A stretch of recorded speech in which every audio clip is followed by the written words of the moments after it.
நான் creamy layer, அதாவது OBC என்பது ஒரு இடைப்பட்டதாக இருக்கிறது. உயர்ந்த வர்க்கமும் இல்லை, மிகவும் பிற்படுத்தப்பட்ட வர்க்கமும் இல்லை, ஒரு மத்திய தரமாக இருப்பதால் அந்த ஓபிசி பிரிவிலே அரசாங்க பணியில் சேரும் பொழுதே வகுப்பு 1, அதாவது கிளாஸ் 1 அல்லது கிளாஸ் ஏ அல்லது கெசட்டட் அதிகாரியாக சேரும் பெற்றோர்களுக்கு, அவர்களுடைய குழந்தைகளுக்கு ஓபிசி சார்ந்த சலுகைகள் கிடையாது. இப்ப யாருக்கெல்லாம் ஓபிசி சார்ந்த சலுகைகள் கொடுக்க வேண்டும், யாருக்கெல்லாம் கொடுக்க வேண்டிய அவசியம் இல்லை என்ற ஒரு வாத விவாதங்களும் ஆலோசனைகளும் அரசாங்க ரீதியாக மத்திய அரசிலே ஒன்றிய அரசிலே ஏற்படுத்தி அவர்கள் பொருளாதார ரீதியாகவும் பதவி ரீதியாகவும் யாரெல்லாம் ஒரு குறிப்பிட்ட அளவிற்கு மேல் இருக்கிறார்களோ அவர்களுக்கு கிரீமி லேயர் என்று இதர பிற்படுத்தப்பட்ட, நான் இனிமேல் ஓபிசி என்ற வார்த்தை உச்சரிக்கிறேன், அது எளிதாக நமக்கு மனதில் பதியும். ஓபிசியிலே கிரீமி லேயர், அதாவது பொருளாதார ரீதியாகவும் பதவி அடிப்படையிலும் குறிப்பிட்ட அளவுக்கு மேலே உயர்ந்த தகுதியில் இருக்கிறவர்களுக்கு ஓபிசியினுடைய உபயோகங்கள், அதனுடைய பலன்கள் தேவை இல்லை என்கிற ஒரு ஆலோசனையை ஏற்றுக்கொண்டு இவர்கள் கிரீமி லேயர் என்கிற ஒரு பகுதியை ஏற்படுத்தினார்கள். யார் முதலில் நமக்கு தேவையானது நான் கிரீமி லேயர் என்றால் அவர்களுக்கு தான் சலுகை கிடைக்கும். இருந்தாலும் யாரெல்லாம் கிரீமி லேயர்கள், இன்றைய தலைப்பு அதுதான். அப்படிங்கிற எந்த விஷயத்தை நான் முதலில் பகிர்ந்தேன். அதற்கு முன் ஒரு சிறு, யாருக்கெல்லாம் இந்த சான்றிதழ் வழங்க முடியும் என்பதற்கு ஒரு 4 நிபந்தனைகள். 1, இந்திய குடிமகனாக இருக்க வேண்டும். நிச்சயமாக நாம் எல்லோரும் இந்திய குடிமகன். 2வது, அவர்களுடைய பெற்றோர்களுடைய அல்லது யாருக்கு ஓபிசி சான்றிதழ் வேண்டுமோ அவர்கள் அல்லது அவங்க பெற்றோர்கள் அந்த குடும்ப வருமானம், இதுல 2 விஷயம் இருக்கிறது. வருமானம் என்பது வேறு, சம்பளம் என்பது வேறு. குறிப்பிட்ட காலம் வரைக்கும் இந்தியாவில் அனைத்து மாநிலங்களிலுமே இது ஒரு தவறான புரிதல் இருந்தது. வருமானம் என்பதை சம்பளம் என்று நினைத்துக்கொண்டு, சம்பளத்தை கணக்கில் எடுத்துக்கொண்டு அது குழப்பம் ஏற்பட்டு நிறைய தகுதியுள்ளவர்களுக்கு சான்றிதழ் கிடைக்காமல் போனது. இது ஒரு சிறு கதை, அது ஒரு சுவாரஸ்யமான கதை தான். இப்பொழுது மீண்டும் கிரீமி லேயர், யாரெல்லாம் கிரீமி லேயர் அப்படிங்கிறதுக்கு, அதாவது செழுமையா இருக்கிறாங்க, இதர பிற்படுத்தப்பட்ட வகுப்பிலேயே ஓபிசியிலேயே செழுமையா இருக்கிறவங்க, அவங்களுக்கு சலுகை தேவையில்லை என்கிற ஒரு வாதம் தான் இதற்கான காரணம். அப்பொழுது ஒரு குடும்பத்தினுடைய வருமானம் இன்றைய காலகட்டத்திலே, இப்ப சமீபத்தில் அரசாங்கம் ஒன்றிய அரசு வெளியிட்ட அறிக்கையின்படி 8 லட்சத்துக்கு மேல் இருந்தால், ஒரு குடும்பத்தினுடைய ஆண்டு வருமானம் 8 லட்சத்துக்கு மேல இருந்தால் அவங்க கிரீமி லேயர், அவங்களுக்கு NCL நான் கிரீமி லேயர் சான்றிதழ் கிடைக்காது. முடிந்தால் நீங்கள் எல்லாரும் குறித்து கூட வைத்துக் கொள்ளலாம். அடுத்ததாக, இது வருமானம் சார்ந்த விஷயம். அடுத்ததாக, யாருடைய பெற்றோர்கள் அரசாங்க பணியில் சேரும் பொழுதே, நான் ஏற்கனவே சொன்னேன், கெசட்டட் ரேங்க் கிளாஸ் 1 வகுப்பு 1 இதுல அவர்கள் சேர்ந்திருந்தால் அவர்களும் கிரீமி லேயர். அவர்களுக்கு நான் கிரீமி லேயர் சார்பில் வரமாட்டார்கள், அவர்களுக்கு இந்த சலுகை கிடையாது. இது 2 விஷயம் இருக்கிறது. இது ரொம்ப முக்கியமான விஷயம். இந்த 2 விடயங்கள் அடிப்படையிலே இதை தெளிவான புரிதலோடு பொதுமக்களும், முக்கியமாக ஓபிசி வகுப்பை சார்ந்தவர்களும் அது சம்பந்தப்பட்டவர்களும் அறிந்து கொள்ளாத காரணத்தால் இந்தியாவில் பல இடங்களில் இன்றும் யாரெல்லாம் கிரீமி லேயர், யாரெல்லாம் நான் கிரீமி லேயர் என்கிற ஒரு தெளிவற்ற நிலை இருக்கிறது. ஒரு உதாரணத்துக்கு, ஒரு பெற்றோர் அரசாங்க ஊழியர்கள், அம்மாவும் அப்பாவும் அரசாங்க அலுவலர்கள், அவர்கள் சேரும் பொழுது குரூப் சி அல்லது பியிலே சேர்ந்திருக்கிறார்கள். 45 வயது அல்லது 42 வயதிலே அம்மாவும் சரி அப்பாவும் சரி கெசட்டட் ரேங்க், அதாவது கிளாஸ் 1 ஆபீசர், அலுவலராக மாறி இருக்கிறார்கள். இது ஒரு கட்டம், இது ஒரு தகுதி. இரண்டாவது, அப்பாவுடைய ஆண்டு வருமானம் 16 லட்சம், அம்மாவுடைய ஆண்டு வருமானம் 15 லட்சம். இப்போ இந்த அப்பாவுக்கும் அம்மாவுக்கும் நம்ம குடும்பம், நம்ம பிள்ளைகள் கிரிமி லேயர்ல வர்றோமா அல்லது நான் கிரிமி லேயர்ல வர்றோமா என்கிற ஒரு தெளிவற்ற நிலை இருக்கிறது, இன்றும் இருக்கு. 2021 மே மாதம் தமிழ்நாடு அரசாங்கம் ஒரு அரசாணையை வெளியிட்டது. அதிலே இந்த ஆண்டு வருமானம் சார்ந்த ஒரு குழப்பத்தை தெளிவுபடுத்தும் வகையிலே அதில் குறிப்பிட்டிருந்தார்கள். நான் ஏற்கனவே சொன்னது போல, அரசாங்க ஊழியர்கள் அல்லது வேறு நிறுவனங்களில் வேலை பார்ப்பவர்கள் யாராக இருந்தாலும் அவர்களுடைய சம்பளம் என்கின்ற ஒரு தொகை ஆண்டு வருமானத்தில் வராது. இது ஒரு மிக மிக மிக மிக முக்கியமான, அனைத்து ஓபிசி மக்களும் தெரிந்து மனதில் பதித்து வைத்துக் கொள்ள வேண்டிய ஒரு விஷயம். வாங்குகிற சம்பளம் என்பது வருமானத்தில் வராது. அதே போல சிலருக்கு விளைநிலங்கள் இருக்கலாம், வயல்கள் இருக்கலாம் இல்லையா, அதிலே நெல் பயிரிடுவார்கள். அந்த விவசாயம் மூலம் வரக்கூடிய வருமானமும் அந்த ஆண்டு வருமானத்தில் வராது. 1993 இருந்து இன்றைக்கு 2024 வரைக்கும் அவ்வப்பொழுது ஒன்றிய அரசு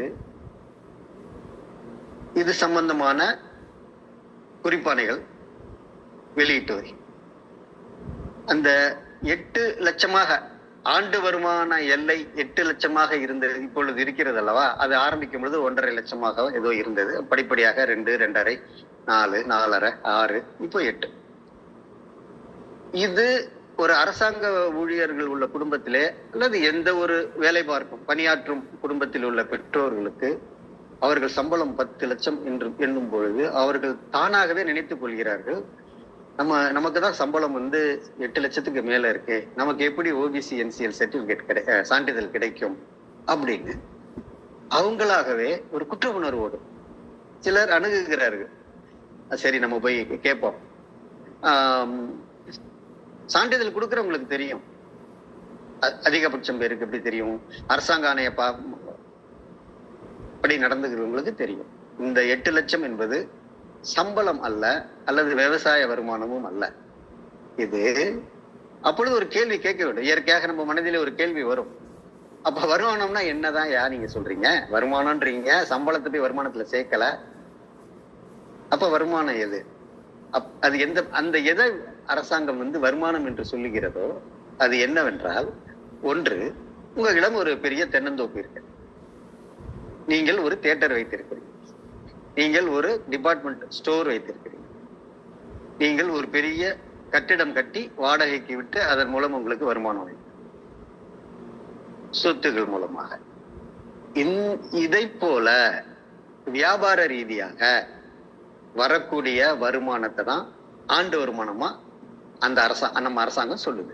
இது நல்லா நம்ம புரிஞ்சுக்கணும். நீங்க அரசாங்க ஊழியராகவோ அல்லது ஒரு நிறுவன ஊழியராகவோ இருந்து மாத சம்பளமோ அல்லது ஆண்டு வருமானமோ 50 லட்சமாக இருந்தாலும் நீங்கள் கிரீமி லேயரில் வரமாட்டீர்கள். எனக்கு தெரிந்து இப்பொழுது ஒரு 6 மாசமாக, 1 வருஷமாக அல்லது 1.5, 2 வருடமாக ஓரளவு விழிப்புணர்வும் விவரங்களும் ஓபிசி மக்களுக்கு தெரிய வருகிறது. இரண்டாவது, அந்த பதவி சார்ந்த ஒரு தகுதி விஷயம் நிறைய பேருக்கு தெரியாது. ஏனென்றால் இப்ப என்னை போன்ற ஆட்கள் எல்லாம் சேரும் பொழுது ஒரு தொழில் பயிற்சி முடித்துவிட்டு ஒரு டெக்னீஷியனாக சேர்கிறோம். அதற்கப்புறம் மேலே படித்து பதவி உயர்வு பெறுகிறோம். படிப்படியாக பதவி உயர்வு பெறும்போது ஒரு குறிப்பிட்ட வயதிலே நான் கெஸ்டட் ரேங்க், அதாவது குரூப் ஏ, அதாவது கிளாஸ் 1 அலுவலராக நான் மாறுகிறேன். ஆனால் 40 வயதிற்கு அப்புறம் நான் கிளாஸ் 1 ஆகிறேனோ, கெஸ்டட் ஆகிறேனோ என்றால் நானும் கிரீமி லேயரில் வரமாட்டேன். எனக்கும் அந்த சலுகை கிடைக்கும். இதுவும் மிக மிக மிக முக்கியமாக நமது சித்தத்தில் தேக்கி வைத்துக் கொள்ள வேண்டிய ஒரு விவரம். இந்த முக்கியமான 2 விவரம் இருக்கிறது. இது தெரியாம, இந்த விஷயம் முழுதும் புரியாமல் குற்ற உணர்வோடு மாவட்ட அதிகாரிகளை, தாலுகா அதிகாரிகளை அணுகி அவர்கள் ஒருவேளை தெரியாமல் இருந்து உங்களுக்கு சம்பளம் எவ்வளவு, ஆண்டு வருமானம் எவ்வளவு அப்படி கேட்கும் பொழுது இவங்க சம்பளத்தை சொல்லிடுறாங்க. எங்களுக்கு ஐயா எனக்கு 10 லட்சம் ஐயா அப்படின்னு கொஞ்சம் மெதுவா. ஏப்பா 8 லட்சம் தானப்பா லிமிட், நீ உனக்கு நியாயமா இருக்கா, நீ கேட்கலாமா அப்படின்னு இடையில இருக்கிற யாரோ சொல்லும் பொழுது இவங்க குற்ற உணர்வோட திரும்பி வந்துடுறாங்க. இந்த ஒரு சாதாரண விழிப்புணர்வு தான். இப்ப தமிழ்நாடு போன்ற நம்ம தமிழ்நாடு போன்ற ஒரு மாநிலம் படிப்பறிவு எத்தனையோ சதவிகிதம் விழுக்காடு இருக்கிறது. தொழில்நுட்ப ரீதியாக, மருத்துவ ரீதியாக, உயர்கல்வி ரீதியாக, எல்லா விஷயங்களிலுமே, போக்குவரத்து, எல்லா விடயங்களிலுமே தமிழ்நாடு இந்தியாவுக்கு ஒரு முன்னுதாரணமாக இருக்கிறது. இரண்டாவது, தமிழர்கள் நமது மூதாதையர்கள் சொன்னது போல யாவரும் கேளீர், திரைகிடல் ஓடியும் திரவியம் தேடு, வடமொழி சொல் ஒன்று இருக்குது, உத்தியோகம் புருஷ லட்சணம் என்ற கூற்றுக்கு இணங்க தன்னுடைய குடும்பத்தை காப்பாற்றுவதற்காகவும், பெற்ற தாய் தந்தை கூட உடன் பிறந்தவருக்காகவும் தைரியமாக வெளி மாநிலத்திலும், மத்திய அரசாங்க பணியிலும், மத்திய அரசாங்க நிறுவனங்களிலும், இராணுவத்திலும் சென்று மேலை நாடுகளிலும், வளைகுடா நாடுகள், இந்த பக்கம் சிங்கப்பூர், மலேசியா, இந்தோனேஷியா போன்ற நாடுகளுக்கும் சென்று பொருளீட்டி உழைத்து தாத்தூக்கம், பசி இதெல்லாம் பொறுத்து கொண்டு உழைத்து குடும்பத்தை காப்பாற்றுவதற்காக வெளியூர் செல்கிறார். இப்போ உள்ளூர்ல இல்ல, உங்களுக்கு எப்படி சான்றிதழ் வழங்குறது அப்படிங்கிற ஒரு கேள்வியும் இதிலே வருகிறது. ஆனால் அப்படி இல்லை. ஜாதி என்பது, நாம் சார்ந்த வகுப்பு என்பது வெளியூர் செல்வதால் மாறப்போவதில்லை. இது ஒரு சாதாரண அடிப்படை சிந்தனை. சில இடங்களில், ஒரு உதாரணத்துக்கு வளைகுடா நாட்டிலே, துபாயிலே ஒரு குடும்பம் இருக்கிறது என்றால், அங்க அவங்க இங்க நேட்டிவிட்டி, அவங்க புள்ள அவங்களுடைய மகனோ மகளோ ஒரு நீட் தேர்வு எழுதி மருத்துவ கல்லூரியில் சேரக்கூடிய ஒரு தகுதி மதிப்பெண் பெற்று, தமிழ்நாட்டிலே, இந்தியாவிலேயே மகாராஷ்டிரா மாநிலத்திலேயும் தமிழ்நாட்டிலேயும் தான் மருத்துவக் கல்லூரிகள் அதிகம். அப்பொழுது மருத்துவக் கல்லூரியில் சேர அந்த குடியிருப்பு சான்றிதழ் வேண்டும், நேட்டிவிட்டி சர்டிபிகேட் வேண்டும். அப்பொழுது துபாயில பிறந்தவங்களுக்கு, துபாயில பிறந்து படிக்கிறீங்க, அந்த குழந்தை துபாயில பிறந்து படிக்குது, உங்களுக்கு எப்படி நாங்க நேட்டிவிட்டி கொடுக்க முடியும் என்ற ஒரு கேள்வி. 1990 இது சம்பந்தமாக ஒரு தீர்ப்பு, சென்னை உயர்நீதிமன்ற தீர்ப்பு யாருக்கெல்லாம் நேட்டிவிட்டி சர்டிபிகேட் கொடுக்கலாம் அல்லது யாருக்கெல்லாம் குடியிருப்பு சர்டிபிகேட் கொடுக்கலாம் என்றால், ஒரு குடும்பத்திலே தாய் தகப்பன் அவர்களுடைய பள்ளி காலகட்டத்திலே தொடர்ந்து 5 வருடம் ஒரு ஊரில் இருந்தால், சொந்த ஊர்ல இருந்தால், அவர்களுக்கும் அவர்களுடைய குழந்தைகளுக்கும் குடியிருப்பு சான்றிதழ் வழங்கலாம் அப்படிங்கிறது அந்த தீர்ப்புல இருக்கு. இப்பொழுது என்ன செய்கிறார்கள், நிறைய பேருக்கு அந்த கல்லூரியிலே சேர்க்கும் நேரம் வரைக்கும் சான்றிதழ் கிடைக்காமல் அவதிப்பட்டு ரொம்ப அவஸ்தைப்படுறாங்க. அப்போ அவங்க சட்ட வல்லுநர்களுடைய உதவியை நாடும் பொழுது, அந்த சட்ட வல்லுநர்கள் என்ன செய்யறாங்கன்னா, இந்த தீர்ப்பை அவங்களுக்கு எடுத்து காமிச்சு, மாவட்ட அதிகாரிகளுக்கு, தாலுகா அலுவலர்களுக்கு எடுத்து காண்பித்து, பாருங்க 1990 இப்படி ஒரு ஜிஓ இருக்கிறது, அரசாங்க ஆணை இருக்கிறது, அதனால் நீங்க அதிகமா ஆலோசிக்க வேண்டிய அவசியம் இல்லை, தாராளமா கொடுக்கலாம். ஒரு இயற்கையான சிந்தனை இருக்கிறது, ஆங்கிலத்தில் சொல்வார்கள் லாஜிக்கல் ரீசனிங் என்று. ஜாதி என்பது ஒரு குடும்பத்தை சார்ந்த ஒரு உறுப்பினர் வெளியூர் போவதால் மாறப்போவதில்லை, இல்லைதானே? இது ஒரு மிகவும் எளிய இயற்கையான இயல்பான கேள்வி. சோ அதனால் நீங்கள் சொந்த ஊரில் இல்லை என்று சொல்லி உங்களுக்கு ஜாதி சான்றிதழ் இல்லை அல்லது குடியிருப்பு சான்றிதழ் இல்லை என்று சொல்லவே முடியாது. கிரீமி லேயர் விஷயத்தோடு சேர்ந்து இந்த விஷயமும் அதோடு சேர்ந்து இணைபிரியாத விஷயமாக இருக்கிறதுனால் நான் இந்த விடயத்தை இங்கு குறிப்பிடுகிறேன். எனவே மீண்டும் நமது அடிப்படை தலைப்பிற்கு வரும்பொழுது, யாரெல்லாம் கிரீமி லேயர், யாரெல்லாம் நான் கிரீமி லேயர், இதுல பலனாளிகள் யார் என்றால் நான் கிரீமி லேயர்கள், அதாவது ஓபிசி, NCL.